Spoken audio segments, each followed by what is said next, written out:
c'est un effectif qu'on imagine être favori pour le titre, mais on va s'intéresser au jeu, à ces 3 premiers matchs-là. Il y a des victoires, mais il y a déjà une hiérarchie, il y a déjà des rôles établis, et même si défensivement, tout n'est pas encore mis en place, offensivement, Thomas, de ce qu'on a vu, c'est déjà un énorme casse-tête. Ouais, je pense qu'on a tous regardé le match hier soir. Quel match d'ailleurs.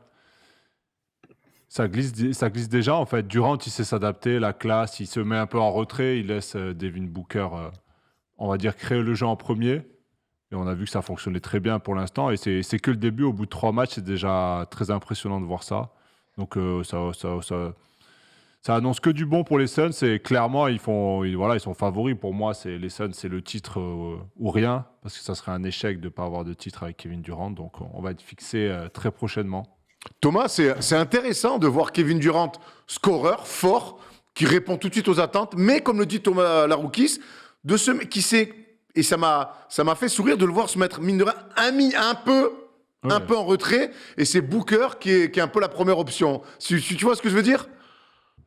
Ouais, oui, bah oui, je vois très bien ce que tu veux dire, mais l'avantage d'un joueur comme Kevin Durant, c'est qu'il est tellement propre que t'as pas besoin de créer du jeu pour lui. On se souvient bien sûr de son époque avec les Warriors. Le jeu était resté presque le même avec Steph Curry, les couples, les écrans, etc. Mais quand ils avaient besoin, c'était de l'ISO pour Kevin Durant, d'un côté ou tête de raquette, et puis vas-y, fais ton truc.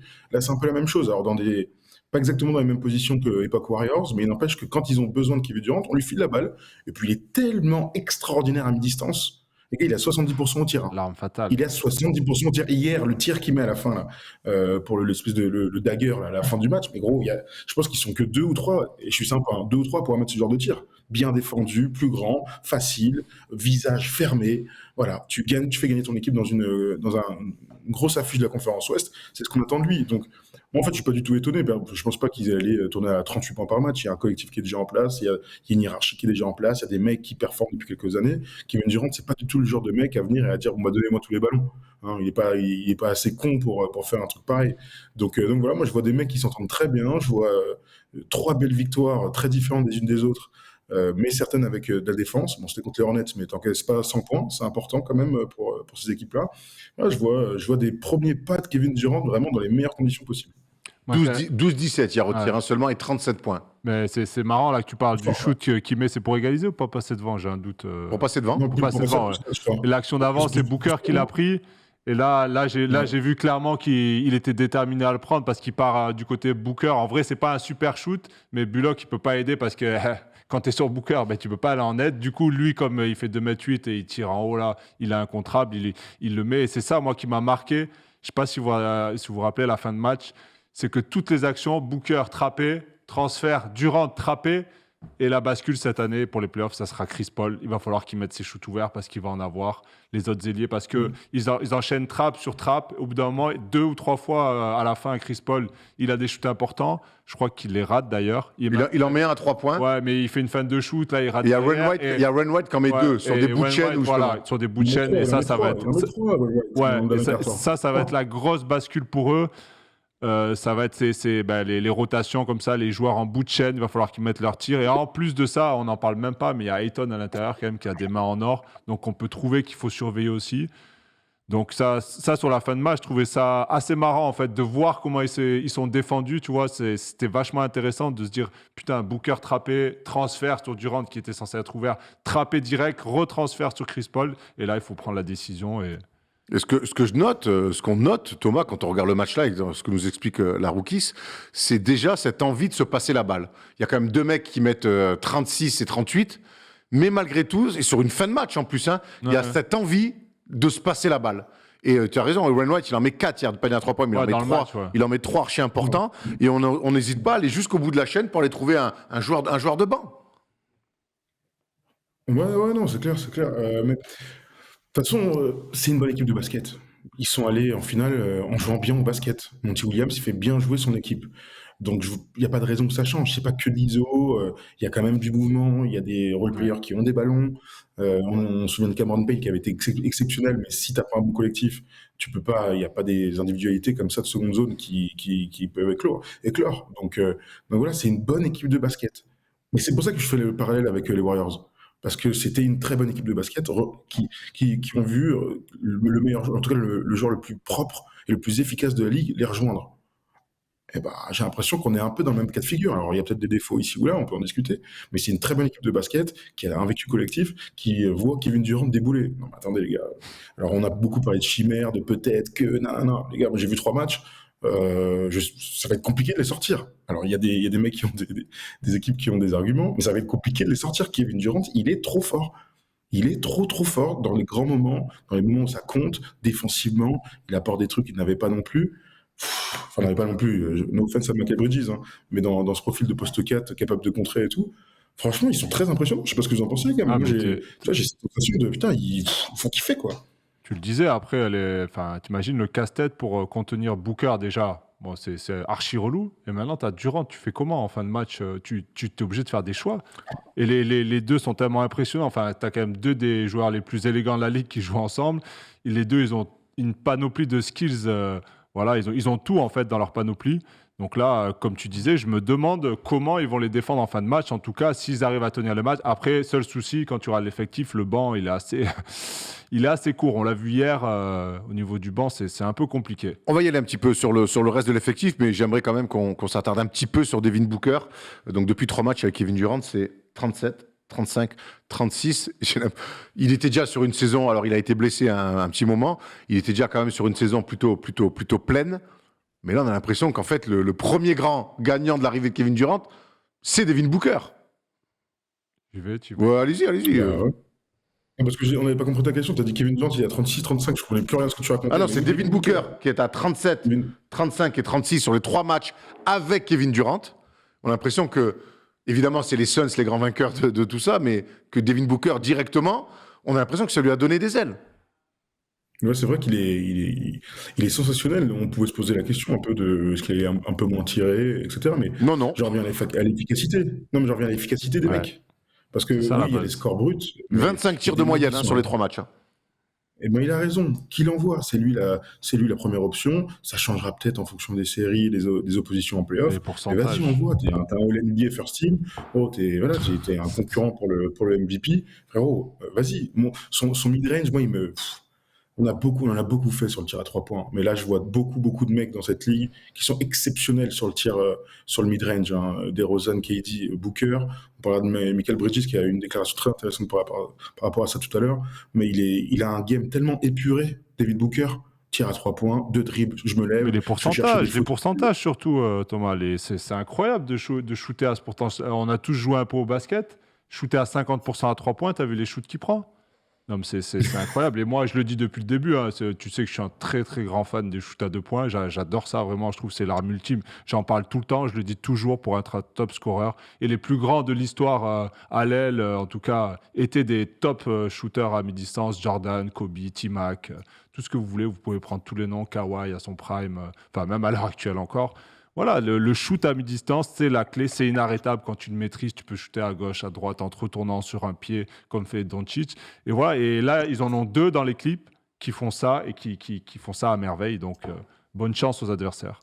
Bonne chance aux adversaires. Il y a un rôle qui va être très important, je pense, c'est celui de Chris Paul. Et dans le chat, on s'interroge beaucoup justement sur l'état actuel de Chris Paul. Comment vous l'avez trouvé sur ces 3 matchs-là? Est-ce qu'il cherche encore un petit peu la bonne justesse entre lui mettre les paniers qu'il va falloir mettre par moment, entre quand même faire jouer les mecs, parce qu'il y a quand même 2 top scoreurs, peut-être les 2 meilleurs scoreurs de la ligue à qui faut filer à bouffer. Comment vous le trouvez, Chris Paul, sur cet échantillon de 3 matchs? Moi, très bien. J'ai peur qu'ils soient cramés. Hein. Moi, je le vois dans un rôle un peu de daron, en fait. J'ai presque envie de dire c'est le rôle le plus facile de sa carrière, entre guillemets, qui arrive devant lui. Quand tu as Durant et Booker à tes côtés, tu as quoi à faire? Tu as juste à monter la balle, sécuriser. Je l'ai vu hier, il défend comme un chien, c'est une teigne, comme d'habitude. Et j'en parlais au tout début du sujet. Il va être en bout de chaîne, il va falloir qu'il mette des gros shoots, tout simplement. En fin de match, pendant le match, il va avoir des solutions parce que ça va trapper sur Booker, sur Durant. Et comme l'a dit Thomas, il joue très bien au basket, il se passe la balle. Donc quand il y a un gars ouvert, il va avoir des solutions. Il va juste falloir qu'il mette ses shoots. Et en fin de match, qu'il soit clutch si les 2 autres sont serrés ou trappés. Et voilà, après, le reste, il sait faire. il sait prendre soin du ballon, il sait où emmener la balle, il sait tout ça. Il l'a fait toute sa vie. Donc, c'est pas maintenant qu'il va tout oublier. Donc, pour moi, même si on voit qu'il va un peu moins vite dans ses drives, il est un peu moins scoreur, enfin, beaucoup même moins scoreur, il fait moins de différence. Mais là, ils en ont un peu moins besoin avec l'arrivée de Durant. Du coup, je pense que ça va le faire. Hein. Thomas? Moi, moi, je suis très honnête, hein, j'ai très peur qu'il soit cramé. Parce Ouais, qu'il il n'y est a un pas un peu. mec cramé qui met des tirs.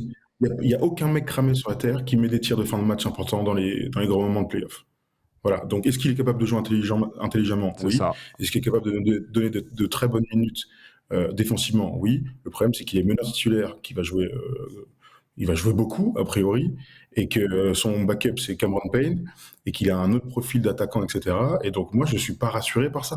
Parce que, oui, sur le papier, il a tout pour. C'est peut-être le rôle le plus simple qu'il ait jamais eu, et je suis plutôt d'accord avec toi.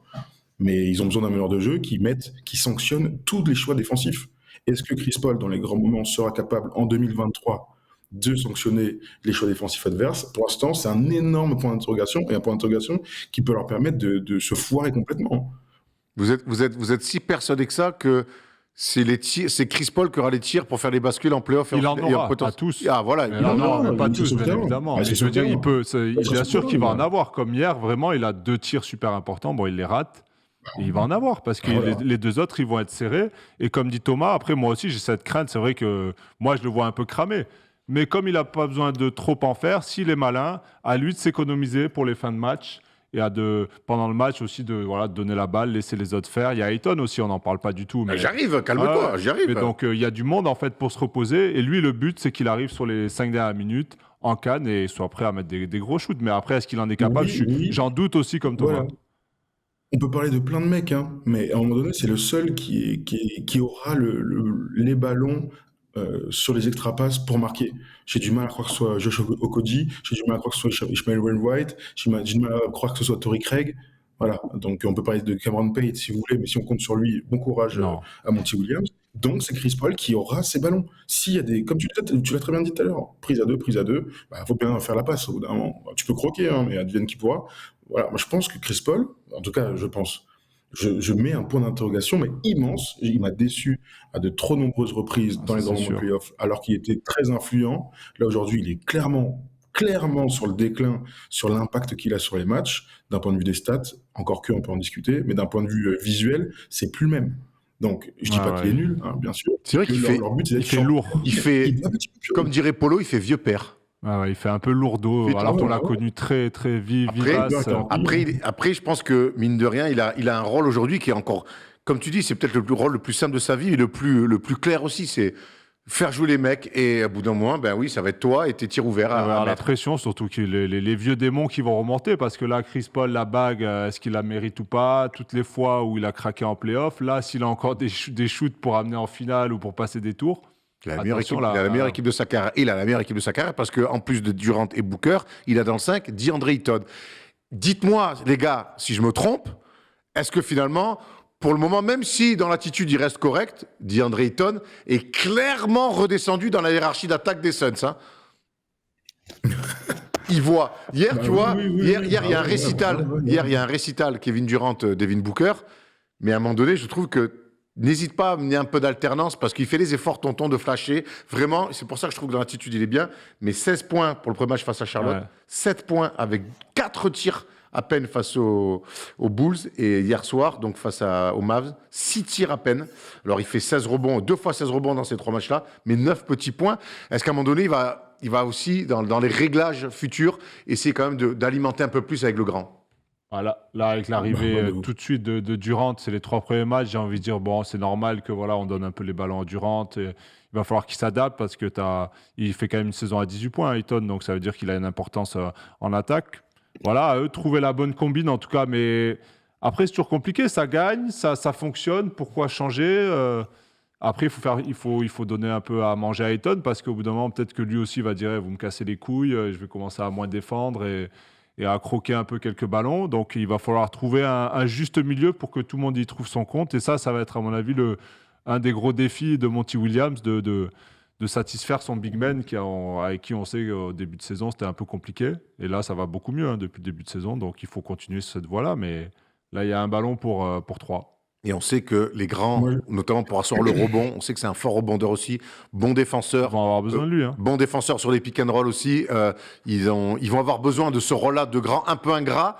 Et on sait que c'est pas toujours. Il peut le faire ingrat, mais il faut que derrière, il soit récompensé. Donc on va voir aussi un petit peu le rôle et l'attitude et l'acceptation du rôle de DeAndre Ayton. Les gars, on va prendre Bastien qui est avec nous. Tom, tu veux rajouter quelque chose? ah bah clairement, parce que moi je le trouve un peu sympa là. Enfin, tu vois, me dire oui, bon, c'est vrai qu'il n'y a pas trop de ballons.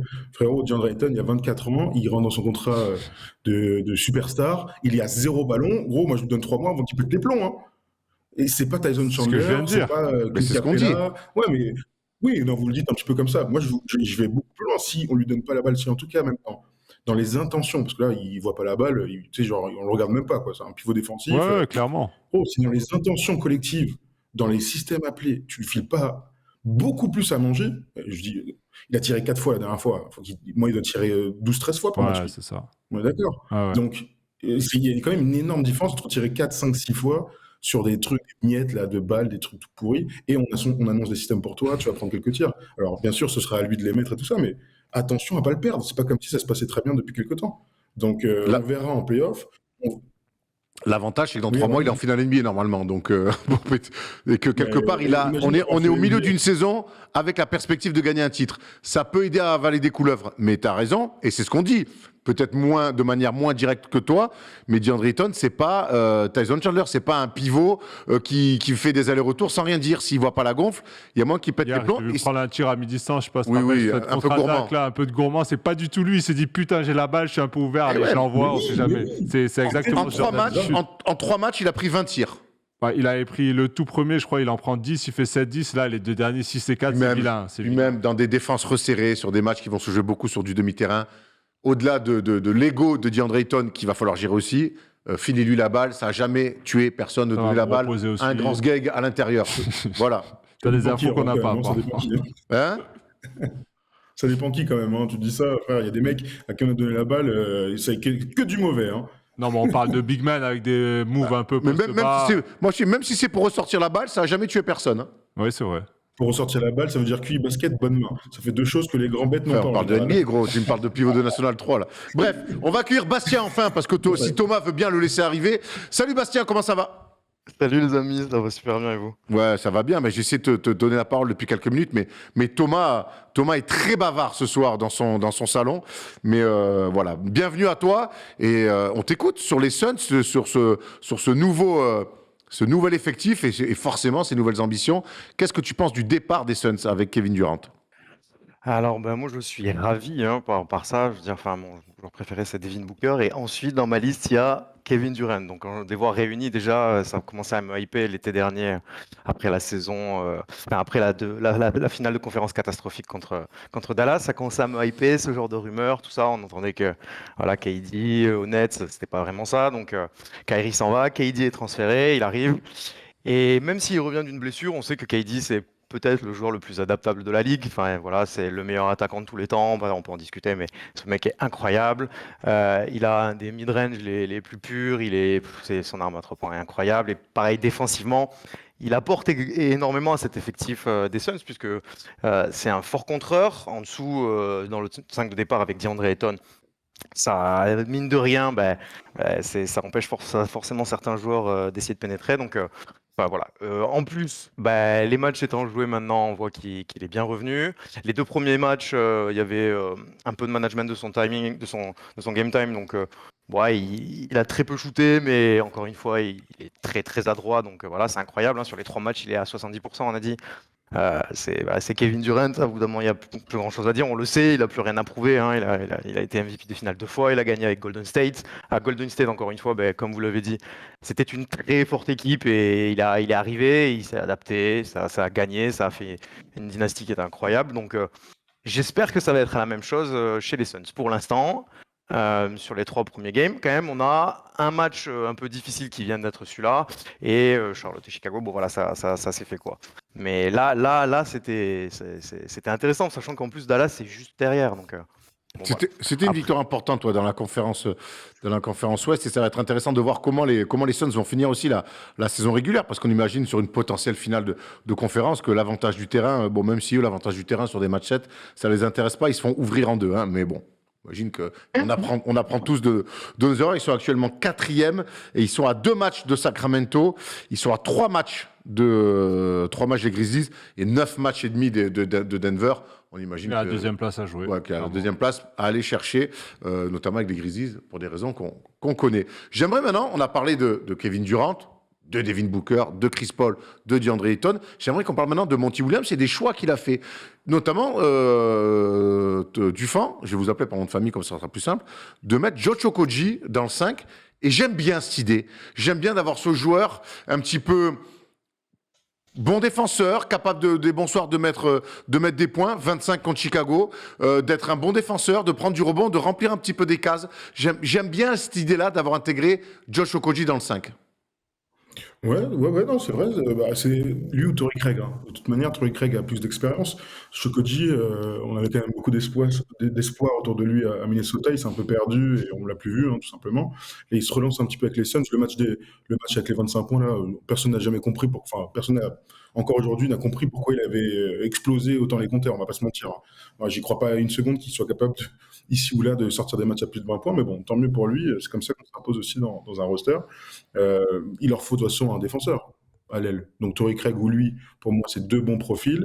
Okogie est plus jeune, a un côté aussi bully, tu vois, quand il va courir, il va tenter des trucs quand il aura la balle, etc., etc. Faut qu'il arrive à rester bien dans le collectif et à rester bien discipliné. Bon, a priori, il n'y aura pas de souci quand tu connais la hiérarchie de l'équipe, mais je suis d'accord avec toi, c'est un bon choix à voir, parce que on peut aussi se poser la question de Josh Okogie dans des grands matchs de playoff. Est-ce que c'est un titulaire qui peut performer dans ces matchs-là? Pour l'instant, on n'a aucune assurance autour de ça, quoi. Qu'est-ce que t'en penses, toi? Je trouve que c'est compliqué, hein, l'effectif, les rotations, Okogie, c'est sympa, c'est costaud. C'est léger quand même. Après, tu me dis, est-ce qu'il peut démarrer sur des gros matchs de playoff? En même temps, j'ai envie de te dire, ils ont juste besoin d'un Dans un gars- rôle, hein. Ouais, De toute dans façon, un rôle. il connaît son Là, rôle pour le coup, hein. d'un gars qui défend et qui va avoir des grands shoots à 3 points comme on a vu hier avec Wainwright, c'est ça? Ouais. Et voilà, il va falloir qu'il mette ses shoots ouverts en bout de chaîne. 0,8 hier, hein, quand même, il est vilain. Hier, Ah il ouais, en refuse pas. non, non, Et puis, ouais. il en prend. Il mérite un petit Taras sur 2 ou 3 quand même, hein. Ouais, et quand on sait que Torrey Craig aussi, c'est pas sa spécialité, moi, c'est la seule inquiétude que j'ai pour les Suns, c'est un peu leur banc, leur rotation, c'est léger. Donc les starters, il va falloir qu'ils fassent des matchs énormes. Bastien, tu partages cet Josh avis Okogie, des deux Thomas sur la. Je te donne une petite stat avant ta question. Je te donne une petite stat. Il y a lui qui veut parler aujourd'hui, c'est incroyable. Dis-moi tout, j'ai pas entendu. J'ai plein de trucs à dire intéressants, moi. Je sais, je t'embête. J'ai plein de meilleures relances que le présentateur, j'y peux rien. Contre les Hawks, 25 points. Mais t'as qu'à me dire, bâtard, il est fou celui-là. Oh, vous avez passé trop de temps ensemble à aider là, ça y est. Vas-y, Thomas, Thomas Dufan. Donc, je disais, contre les Clippers, il met 24. Contre les Clippers, c'était le 17 février, il met 17-19, et il a enchaîné des grosses perfs quand il y avait des blessés et avant l'arrivée de KD. Donc, il a arrivé sur le terrain de KD. Donc, c'est pour poursuivre et pour donner un petit peu de grain à moudre à notre ami Bastien sur le fait qu'il est en train de créer sa place clairement dans son équipe, quoi.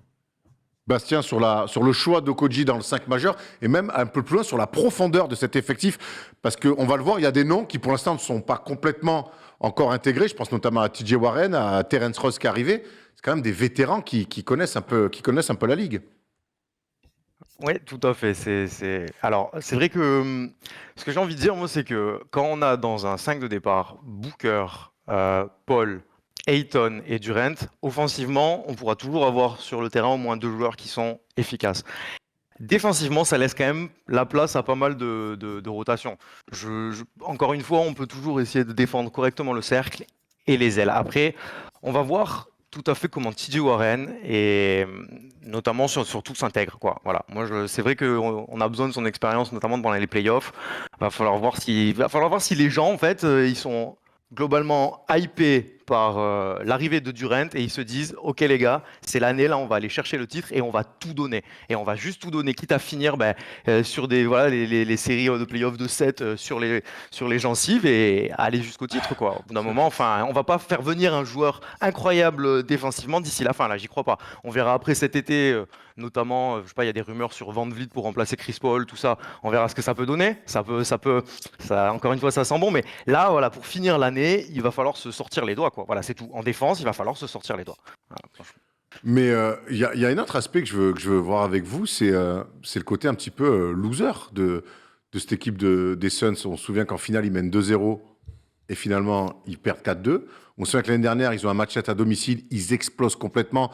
Thomas, je sais que pour toi, ça a été une vraie fracture de ton point de vue du côté des Suns. Et l'arrivée de Kevin Durant, finalement, Kevin Durant, depuis les Suns, c'est blessure, pas de cul en playoff avec ce pied qui mord la ligne et tu te fais sortir. C'est se faire sweeper l'année dernière en playoff 4-0 face aux Celtics. Alors, certes, le roster est pimpant, les débuts sont convaincants, mais il y a quand même aussi une chape de plomb chez Kevin Durant et chez les Suns d'un peu loser, quoi. Non? Est-ce que ça peut jouer? Non, non, non. Pour moi, c'est pas des losers, hein. Bah, c'est pas ça, les losers, franchement. Les mecs, ils vont en finale NBA et tout. Bon, ils sont chiés comme on a Non, mais vraiment vu la frère, dernière. Oui, je pense Thomas, qu'il y a tu te une rappelles option, que- Non, le match 7, c'est un match Thomas, de loser. le match 7, t'étais le premier à dire C'est qu'il ce s'en qu'ils remettrait jamais, que c'était... Bah oui, mais ils ont fait Kevin Durant entre-temps. Oui, c'est ça, oui, Tu sais, ce que j'allais je dire. pense que j'ai jamais vu un meilleur pansement que de ramener Kevin Ah oui, Durant oui, dans clairement, l'effectif, c'est ce hein. que j'allais dire. Il n'y a pas de meilleur mec. Donc, en fait, ça relance tellement leur histoire. Ça relance tout. Alors, ils sont Ça pas leur super enlève un Chris Paul, poids.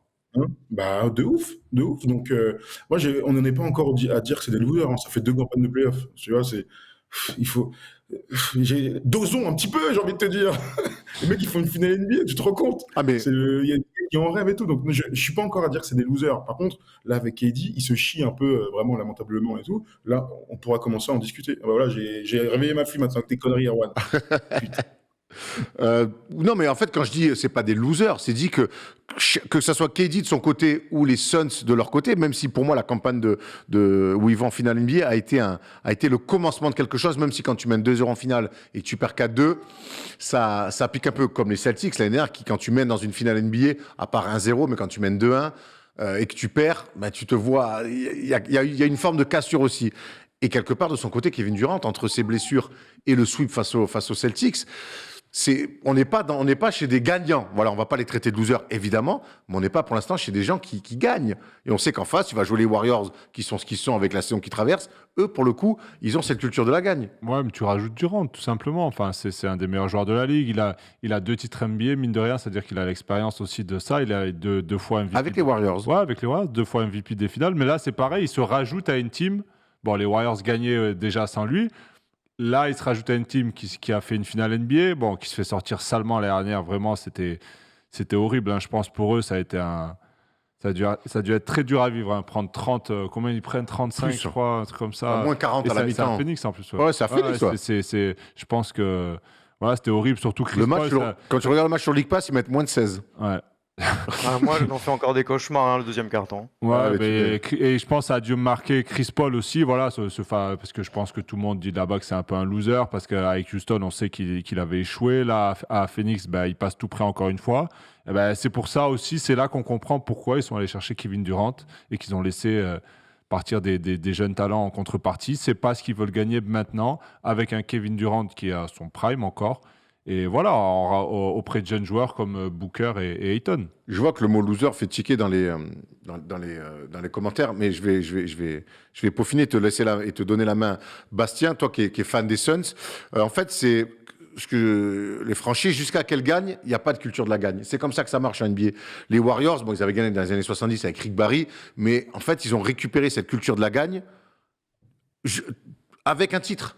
Et les Suns, même s'ils bossent bien, la NBA est très manichéenne. C'est où tu gagnes, t'es un gagnant, titre. ou t'as pas de titre et t'es un perdant. Pas de Ligue des voilà. Champions. C'est comme ça. C'est comme ça que ça marche. Et c'est vrai que l'association, même si sur le papier elle est fantastique et que Kevin Durant est un joueur extraordinaire, il n'y a pas un champion NBA. Il n'y a pas un champion NBA. Il y a Kevin Durant qui a été 2 fois avec les Warriors. Et c'est, même s'il est MVP des finales, c'est un contexte particulier. Mais il y a pas.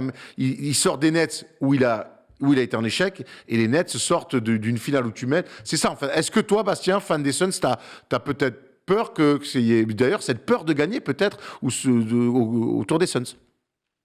Alors moi, je vais être l'optimiste. J'ai envie de te dire que il y a peut-être les perdants, mais il y a ceux qui ont jamais perdu en finale déjà.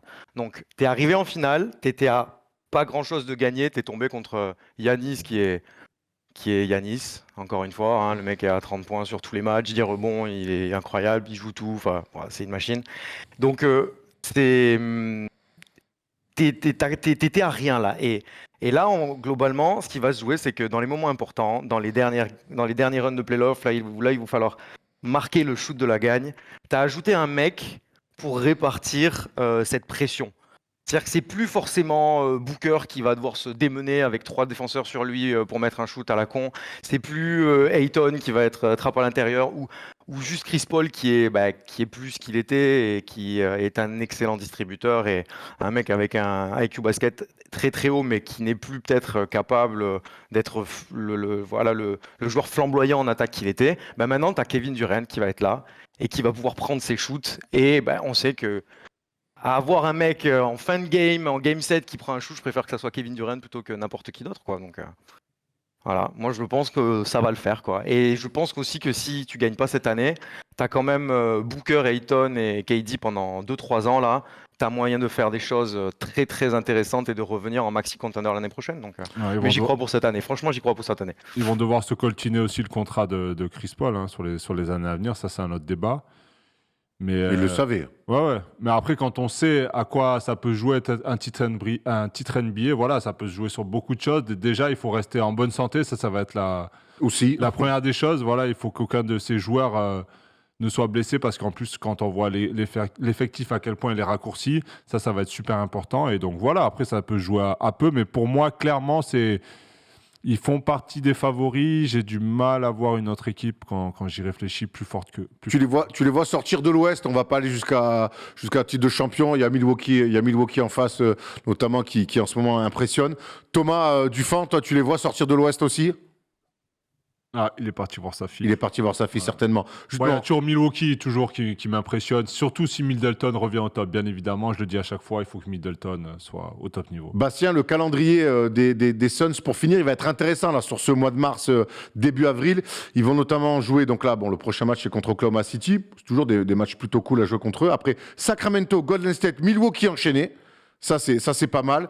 Ils vont rejouer, ils vont enchaîner ensuite. Ils vont faire Sacramento, Philadelphie fin mars. Ils joueront Denver le 1er avril. Alors, on va voir si Denver aura mis tout son effectif ou pas. Mais en tout cas, voilà, il va y avoir des confrontations plutôt intéressantes. Ils finiront le 9 avril face aux Clippers à domicile. Il va y avoir pas mal de tests un petit peu pour cette équipe. Et on sait que pour leur vécu collectif, ils n'ont pas beaucoup de temps, les Suns. Donc ces matchs-là qui vont leur rester, ces grosses affiches NBA, il va falloir les jouer à fond. Je vois bien le match contre les Nuggets faire bencher, ne pas faire jouer Jokic et les stars pour, tu sais, ne pas donner d'indices et les laisser un peu se débrouiller, sachant qu'ils auront de l'avance au niveau du championnat. C'est fort possible. 1er avril, il y a moins de laisser pisser. Ouais. Comment tu vois, toi, ce calendrier de fin des Suns, Bastien? Moi, je trouve ça très intéressant parce qu'on a une bonne preview de ce qui peut arriver en playoff, quoi. C'est-à-dire qu'on a Golden State, Sacramento coup sur coup. Sacramento, c'est important parce qu'ils sont juste devant.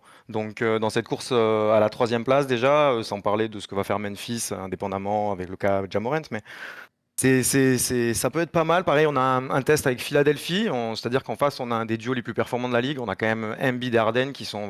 Harden, il est dans une forme incroyable. On l'avait pas vu comme ça depuis longtemps, depuis son départ des Nets notamment. Bon, Embiid, incroyable. Hein, j'espère que je jouera avec nous, avec la France, pour les prochaines compétitions. Mais voilà, on a il y a des duels là, des confrontations comme avec Luka et Doncic. Donc ça va être sympa. Ça va être sympa. J'ai hâte que ça arrive, quoi. Et de toute façon, je suis enchanté de voir KD jouer à chaque fois. Donc, ouais. Tu m'étonnes. T'es gâté. Toi, t'as la belle vie. Toi, t'es fan des Suns. Tu vas arriver Kevin Durant pour jouer avec Booker. Toi, t'es bien. Toi, t'es bien. Moi, je suis bien avec les Knicks, mais là, toi, t'es vraiment bien. Bravo. Merci, Bastien, de nous avoir appelés. On va rester là sur les Phoenix Suns. Et puis, on va pouvoir passer à notre dernier sujet de la soirée. Merci, Bastien. Avec plaisir, les amis. Bisous Thomas, bisous Erwan. Bisous, ciao, Poto. Bisous. Bisous, les gars. Est-ce qu'on a retrouvé le père Dufan, Polo? Il change une couche là, il aura du caca plein les doigts. Oh non, dégueulasse. Je vais prendre quelques commentaires. En 3 mois, ils vont sortir de l'Ouest et la NBA, il faut être sérieux, c'est pas la PlayStation. Ah ouais, c'est vrai.